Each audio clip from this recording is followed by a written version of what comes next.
Hello defenders, Tino here and hope you're doing great, and today I'm going to show you my tips, kind of advanced or medium tips for playing when you are outnumbered and outgunned.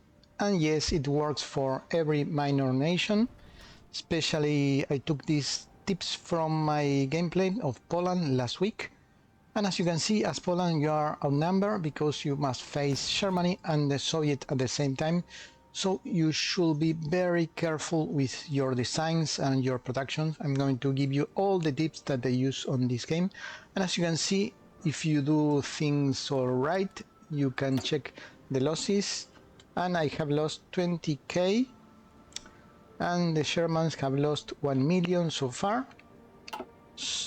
And I'm getting very close to Belgium, and I'm going to save France from the Germans, and that is going to be great to hold the Soviets. But so far I managed to build enough troops to hold the Soviets, and usually with the last patch the Soviets declared war already in 1939. No, don't know why, but this time they did not, but they are going to declare anytime soon. So let's start. Okay, tip number 1, sell all your equipment, disband all your army, all your forces, I mean the planes too. You can take them and disband them and sell everything at high price. You're going to recover the investment in 2 years, but since you need about 1 year to sell the things and build the factories, it will take you 3 years. So if the war is going to start in 39, you can sell everything just from the start, and you're going to be building about 5-6 extra factories for a country like Poland, and you're going to be having the same equipment by the same date. And if you are playing like Germany, that you can choose when to start the war, is even better. You can delay the start of the war and keep selling equipment and reinvestment, so you're going to build far more factories, civilian factories, and then build the military factories, and you're going to have a very powerful industry if you change the start of the date by selling all your stuff. And also, if you're playing the Soviet Union, you can keep selling for almost 1 year, since the war is going to start later for you. What to do with your political power? There are 4 options that are critical, and sometimes I choose one and sometimes I choose another. One of them is improve worker conditions. This increase your stability. It's about here, improve worker conditions. It will increase your stability, and your stability will give you more political power, will give you more production. It's very good. And since this event only you can use this once every 2 years or so, if you don't use right from the start, you are kind of wasting the reload time. But another very good option to choose is to pick the military advisor. This one, the chief of the army, because you're going to be gaining military experience just from the start, and this is super good. Another very good option, usually that I pick if I have time, is to pick the guy that gives you plus 15 political power, maybe the first decision, and you're going to recover the investment in just 1 year because you gain a base of 2 political power. So if you choose the guy that gives you plus 15, you're going to be gaining 1.3 instead of 1, so it's a 30% extra surplus. But in this scenario I choose the option to change to military economy, this one. I changed from civilian to military, and this change is huge, and I'm going to show you why. Take a look at this. This is my actual production. I have 8 factories, and if you mouse here, you are going to be seeing the detail. I'm going to copy this, and I'm going to apply the law. I'm going to change from this one to war mobilization, and let's compare the results. And take a look, this is the original one. The base production of each civilian factory is 5 points, but since I have 8, I have a base of 40 points. And thanks to the multiplier, the infrastructure, but I have a penalty that is the civilian policy, and the total output is 51 points of construction each day. On the other hand, if we move to the other case, we have also a base of 5, but now we have 11 civilian factories because we are consuming less consumer good thanks to the mobilization. Not only that, we don't have the penalty from the civilian economy, and therefore the production is now 96 a day. So take a look, we are moving our civilian production from 51 to 96 with just that change. So in this scenario, that one was my first move. But if you have very few factories, do this thing when you have enough factories and maybe choose the other options first.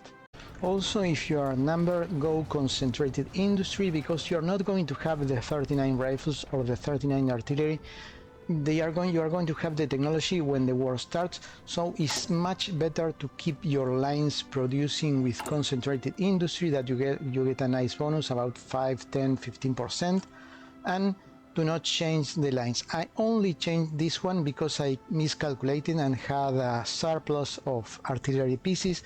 So, well, I thought that I had enough and I started to swap to this kind of artillery. But all the other lines, and from the start of the war at 100% efficiency, building the thing that they are supposed to build, and I did not change a single factory from one place to the other. The key of this game is to calculate the exact number of factories that you're going to be needing for each production line and keep it there for all the game, or at least until you win against your most powerful enemy. If you think that the 39 rifles are better than the 36, that is true, but they are not more efficient. I did a video on that. These cheap rifles allows you to build more rifles so the efficiency, the damage that you do compared to the cost, it's kind of the same.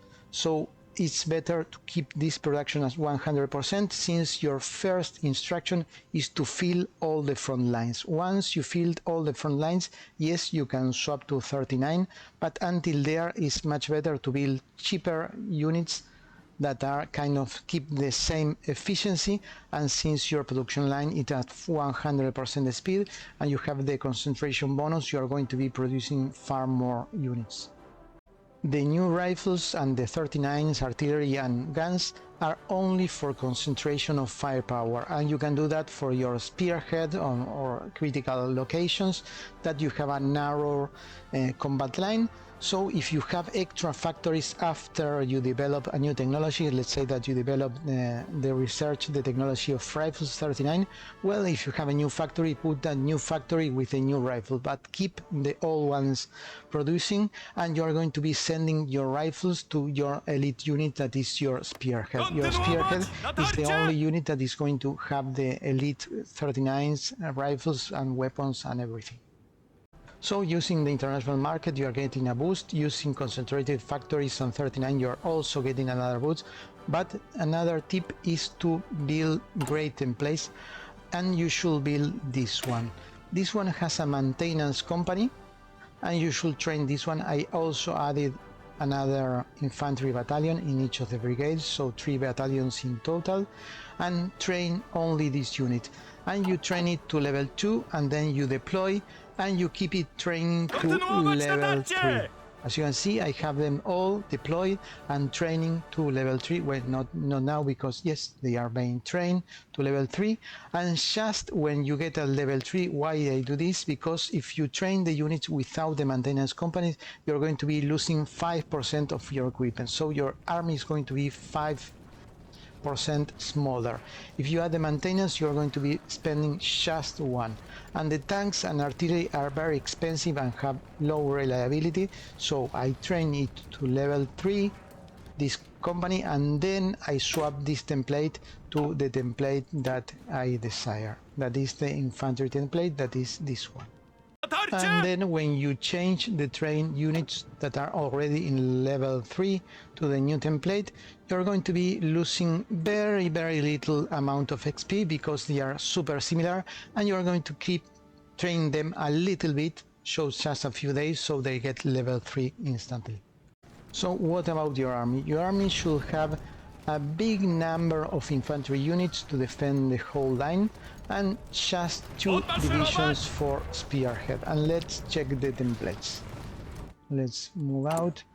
This was my initial design, and I save this design, duplicate, so I save all the XP and keep adding things here, and duplicate, and created this template that was an intermediate version that adding the anti-air. This is going to provide the armor bonus and the anti-air. It's the cheapest way to provide armor bonus because you only need 30 of this vehicle in comparison to a standard tank or anti-tank that you need 50. With this anti-air you need far less amount of pieces. Let me check. Medium anti-air 36, so you are saving a lot of equipment and you are giving the unit armor bonus. We are going to check this design later, but I save this as an intermediate template, and from here I'm going to make another template that is going to be the spearhead, another one that is going to be the infantry division.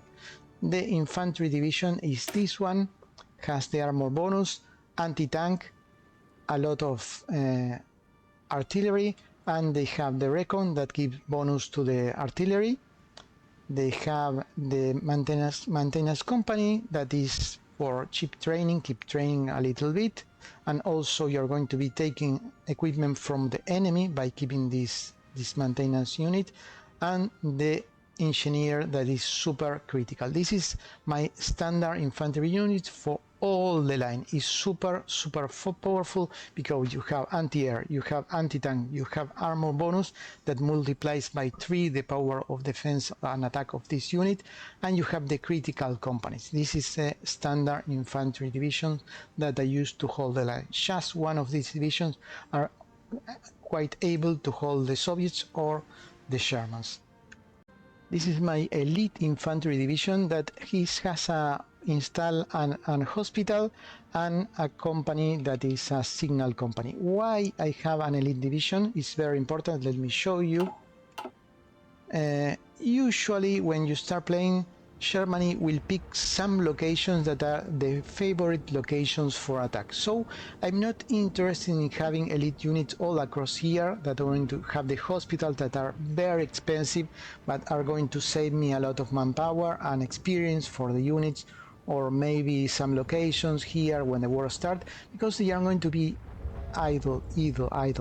So I put here, I wait for the enemy to attack, and I see that the enemy is going to attack here, here and here, so I put my hospitals only in these locations, maybe in this location too. Well, I check each country is different, and well, the enemy chooses to pick one target, but if you are playing single player, you will notice that they always pick the same places. So do not spend expensive hospitals for the whole line and put them just in the places when you are going to be useful. If you try to put hospitals in all the units, you are not going to have enough to build the spearheads. And this is my spearhead with the last DLC. It's a cheap spearhead that works with the infantry division that we are designing. So you only need to add the tanks, kind of a small change, and therefore you're not going to be spending too much military points that are very important for Poland. So to the basic infantry division that I was created, I add the tanks, and below the anti-air I add artillery, mobile artillery, the self-propelled artillery, 3 battalions and 4 battalions that give the breakthrough. So these units are going to give you a lot of breakthrough. The infantry units are going to give you the hit points. This one is going to give you the anti-air and the armor, and this one are going to give you the punch. You can replace these 3 battalions with more breakthrough, more tanks, or even more soft attack that will allow you to break very quickly any division. So you should choose, if you are going to be breakthrough, they are going to be more resilient, they are going to last longer. But if you give this cheap soft attack that are super cheap to build, they are going to be super destructive. So I will add more soft if you can. I forget, you should replace the maintenance company by the flamer, the medium tank flamer, that give you a huge boost on attacking on many terrains. About the designs of the tanks, this is the Wally anti-air. Is only designed to provide armor and anti-air for all infantry units and the armor division. I use armor division that move at only 4 kilometers per hour to win, since I have not many resources. I cannot afford trucks, light trucks, and infantry has far more better performance when attacking than the trucks, and you need that since you have not so many tanks. So I have the anti-air single person, the slope for increased armor, this one for reliability, and the improved armor, this one, and a lot of points, 9 points in armor, so I have as much armor as possible and as cheap as possible. The speed should be just 4 kilometers, is okay, and the cost is 9.6, and I must produce this tank for all the army, 1 battalion each division. This is the self-propelled artillery. You use any light tank. The medium tank that I was using before was interwar, and you can also use interwar that is cheaper. I made the mistake to use modern because modern gives you more speed and reliability, but I don't need that much speed, so it's better an older light tank. And here you put a fixed turret that allows you to use a bigger gun. So I use a medium howitzer, that is the best gun in the game early on, and the fixed turret and a heavy machine gun. You can add 2 single or 3 single machine guns to give more punch, but it will increase the cost a bit, so I did this design. But you can add the machine gun. 6.1 is super cheap, and you can add a lot of these tanks to your armor divisions. And I use the cheapest here because I don't care about the armor of this vehicle. It's okay because it has good harness, but the armor is going to be given by the self-propelled anti-air.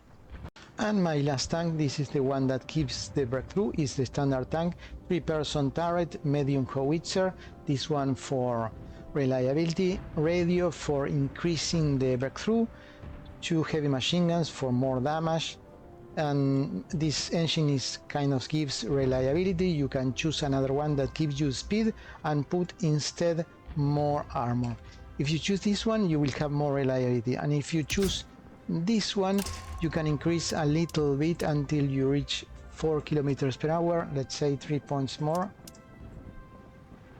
And this tank has less reliability but a lot more breakthrough, and since you're going to be training the units in using the technique that I explained you, you're not going to be losing a lot of these tanks in the training, so I will prefer to use this design instead of the one that I used that worked great, but this one is a little bit better. And last but not least, the flamer, and the only standard thing, I modified the medium tank interwar. Also I added a lot of fuel tanks. Why? Because you need far less these tanks, because they are just a company, you need very few in your division, but these tanks give you 100 units, doesn't matter if they are in a battalion or in a company, so it's kind of that are much better to put them here in the companies, in the Recon company, and also in this one, in the Flamer company. And for the Recon company, I did not design a tank since I was capturing a lot of equipment from the enemy. Let me see, light tanks, medium, light tank here. And as you can see, we have plenty of equipment, light tanks that we capture from the enemy, so there is no need to design our light tanks, and I use the Sherman and Soviet ones. And if you keep the maintenance company in your divisions, you are going to be capturing a lot of equipment.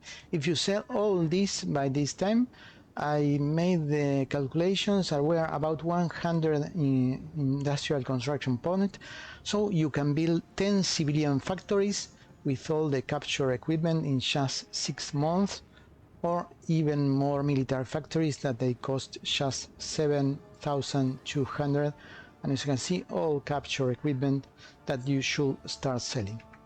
So what about combat? Disable the front lines and move your units manually if you need, because if they move they will make a disaster, since I have just enough for each location. I only use this defensive line just to distribute the units, and then I cancel when the enemy attacks. And let's see, you should check the attacks. Let's check and take a look here. As you can see, these are the standard Sherman's division 45.